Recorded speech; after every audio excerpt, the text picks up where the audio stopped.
Hi everyone, this is a presentation on early reading skills. Again, I want you to understand how early reading instruction happens.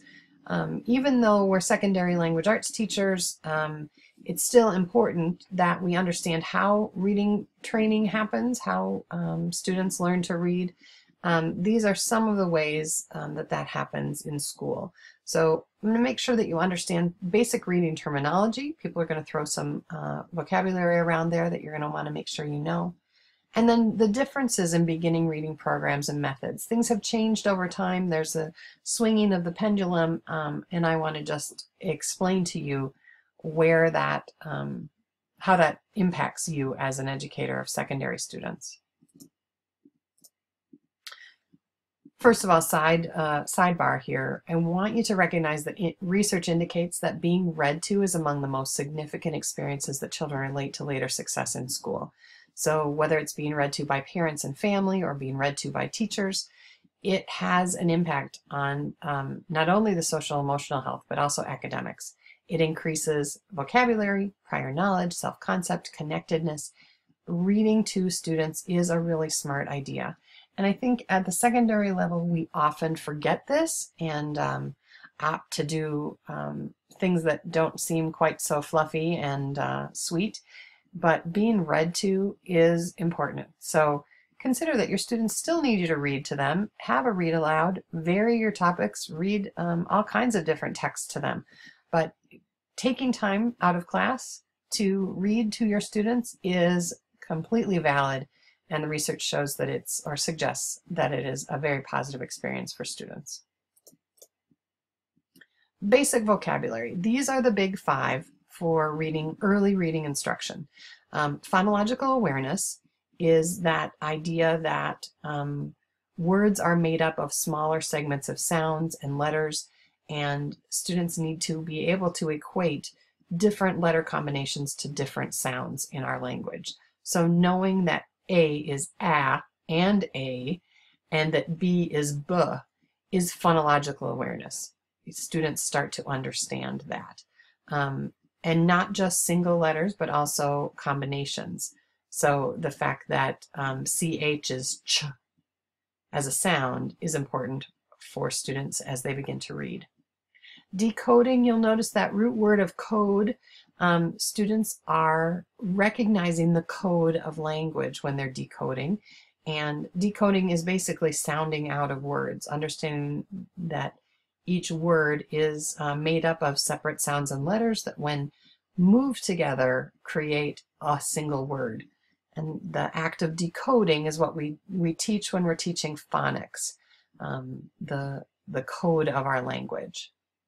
Vocabulary is the understanding that words have specific meanings or nuanced meanings. They have multiple meanings.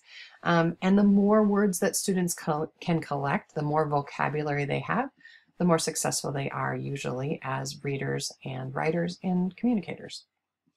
Fluency is the concept that reading at a consistent and even quick pace it increases a student's ability to understand and get meaning from the text.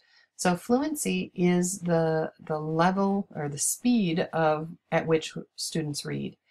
Fluency can become an issue when fluency is disrupted, when students are hit or miss on their progress and they are choppy in their reading. That affects their ability to understand the content. And so we sometimes in elementary school we'll work on fluency, we'll work on getting a student to be reading at a more rapid pace in hopes that by doing that it will boost their comprehension. Fluency in and of itself is not an issue. The fact that a student reads slowly is not a problem, other than when it interrupts their ability to make meaning, when they can't manage memory-wise the slowness. Comprehension is the last part, and that really is kind of the end-all be-all of reading.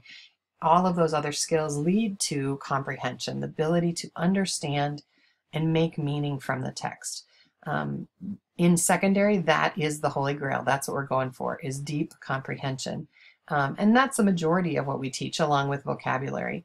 But in elementary school, all of those things are being taught in order to get the student to comprehend. Something to acknowledge. The brain is a very complex thing, and the task of reading requires many different areas of the brain to function well. And so as this diagram shows, the person looking at the word CAT there is trying to figure out what do those black marks on the page mean. And there are all these things that go into the decoding there. You can see the processing rate, how quickly the student's brain works, how well their visual processing is. Students who have difficulty seeing that text will struggle with decoding, obviously. Phonological processing, do they understand k, at, and can they pull that together?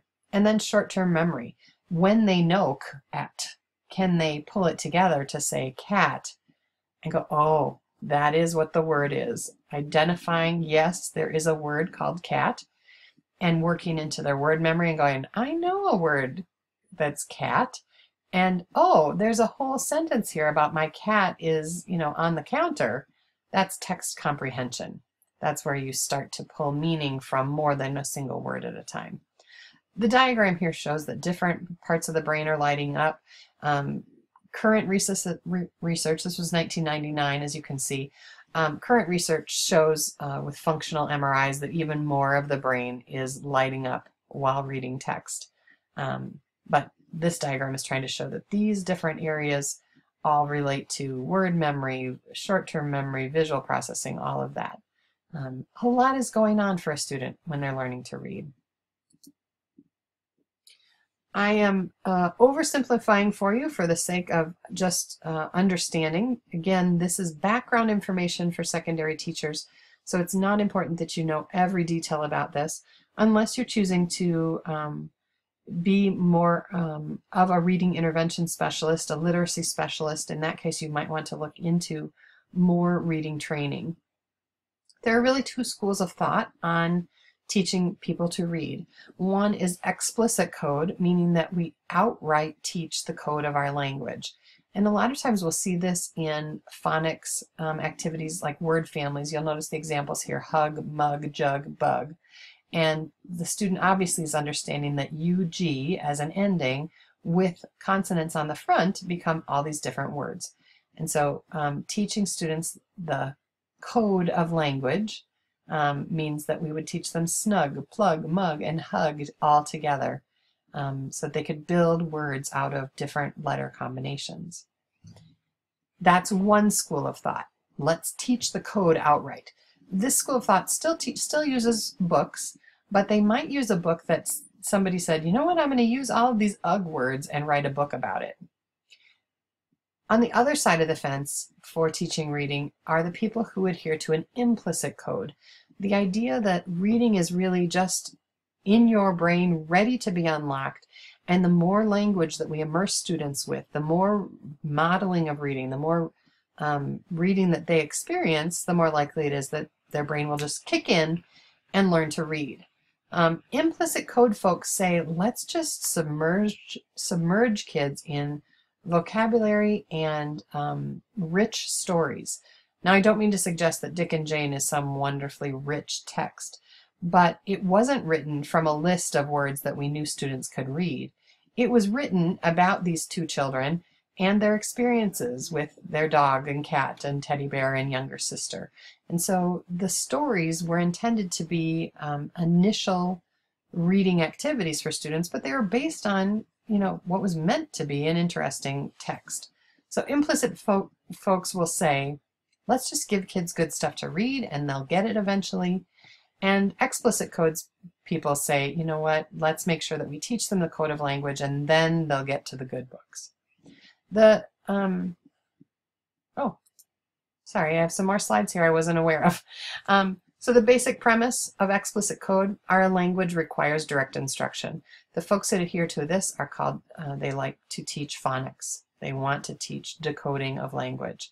And so they suggest that reading becomes enjoyable after we know the code. And so they will use what's called controlled materials or decodable readers that are designed to introduce letters, sounds, words based on a rule. Students get different instruction very systematically. Implicit code again, is the idea that language is a natural part of us and that students learn through being exposed to it. So students will love to read, as they get more meaningful and relational activities related to reading. That will get them to become readers. It uses real books and stories and introduces the words and sounds and rules as students notice them. So a student might say, hey, what's with this E on the end? How is this Jane? And you'll explain the silent E rule. Whereas the explicit code folks would say, we're not going to deal with this until we've actually taught that silent E rule. So who cares? We care because when we deal with one style over another and a student isn't learning to read, then we need to switch it up. And there's actually another model called balanced literacy that has a middle ground approach. Some of the handouts I've given you address the idea of balanced literacy, where we're teaching both the code of language and immersing students in quality literature in hopes that somewhere in the middle we'll have readers. Thanks a lot. If you have questions, please let me know. Have a good night.